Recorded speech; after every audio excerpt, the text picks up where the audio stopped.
At that time, while walking by the Sea of Galilee, Jesus saw two brothers, Simon, who is called Peter, and Andrew, his brother, casting a net into the sea, for they were fishermen. And he said to them, "Follow me, and I will make you fishers of men." Immediately they left their nets and followed him.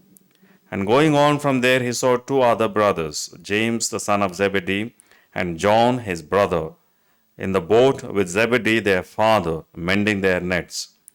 And he called them. Immediately they left the boat and their father and followed him. The Gospel of the Lord. Praise to you, Lord Jesus Christ. My dear brothers and sisters in Jesus Christ, today we celebrate the feast of St. Andrew the Apostle, who was martyred in the year 69 in Greece, and his remains are kept in Amalfi in Italy today. And the symbol of St. Andrew is a crossed fish, crossed like this. And it is because at his martyrdom, he refused to be crucified like Christ because he felt unworthy. Neither like Peter, because his brother was crucified upside down, so he was crucified cross beams. So that is how his martyrdom takes place, and that is why we have this crossed fish as a symbol for St. Andrew. On his feast day, what is the message for us simple people who can carry the message that we can carry today? One of the things, my dear friends, that is innate in us, as weak as we are, perhaps as bad as some of us are, there is a deep down in our hearts a desire for God. Perhaps it gets expressed in many forms, not necessarily in many cases as, okay, I want to see God per se, but there is that innate longing deep down in our hearts for something beyond, something mysterious. And that longing, sometimes in some, it is very intense to the extent that they could give up everything else and follow Christ, like it happens in the Gospels today. But even otherwise, in all human beings, there is this desire. And that is why St. Augustine so beautifully kind of captures that desire in us and says, our hearts are restless until they find rest in you, O God. In other words, that restlessness, that longing, that desire is there in human beings. Now, what it does is often it takes us into a fantasy world. What I mean is that we begin to imagine the heaven to be in certain form, God to be in a certain form, and the imagination also has this desire within that fantasy world how God should come and encounter me, or how I will have an encounter of God. These are all the scenes played out in that fantasy world because of that longing that is there in us.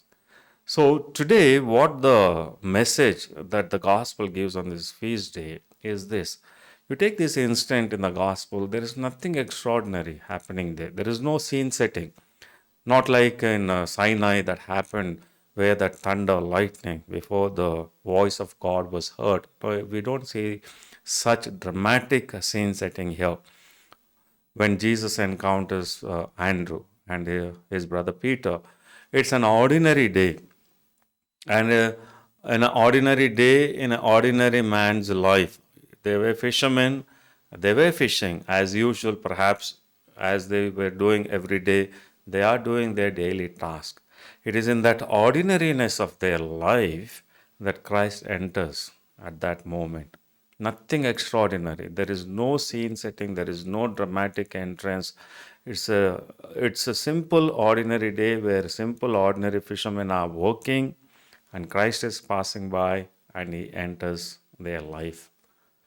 Often we miss out such moments in our life, my dear friends, because we are so caught up in our fantasy world when it comes to our spirituality, when it comes to our God experience, that God is speaking to us on our daily tasks on a day to day basis, in our ordinary works. The inspiration that we get, the strength, the source of strength that comes sometimes which we are not aware of, to make decisions perhaps, or to even to carry out the task that is given, we don't recognize it as the divine interventions many a times. Why? Because we're so caught up in that work at that point of time, we don't really recognize the divine intervention happening even as we are working on a day-to-day basis. Yes, when we keep a special timings, like we come for mass, we go for our rosaries, or we go for our pilgrimages, then there is a conscious awareness of the divine because we are consciously thinking of him, but not on an ordinary day's life. When you have to get up early in the morning and do all your chores and try to beat the traffic and be there on time for your job, we generally don't think about the divine presence. But if you can sit back and evaluate your days, often you recognize there have been moments where there have been a divine intervention. The divine intervention that has guided you, even though you were not aware of it.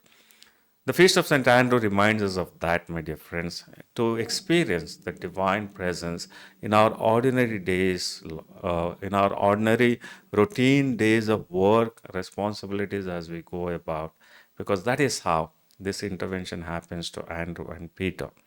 That's the first point that we need to remember, to experience the divine in our ordinary things, in the simple things, and in a day to day living.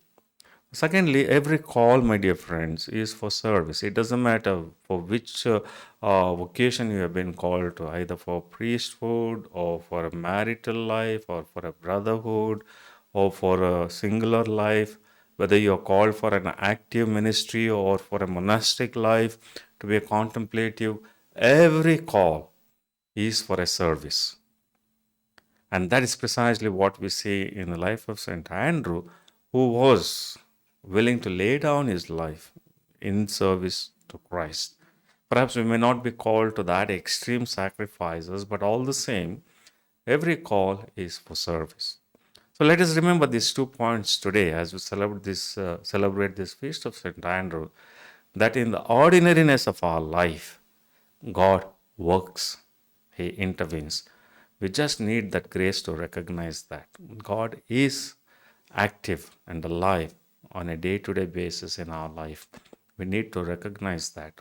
And whatever call we have received, let us remember it is for service, not for personal glory, not for personal enhancement, not for personal pride, but it is meant for service. And to service, it has to be used.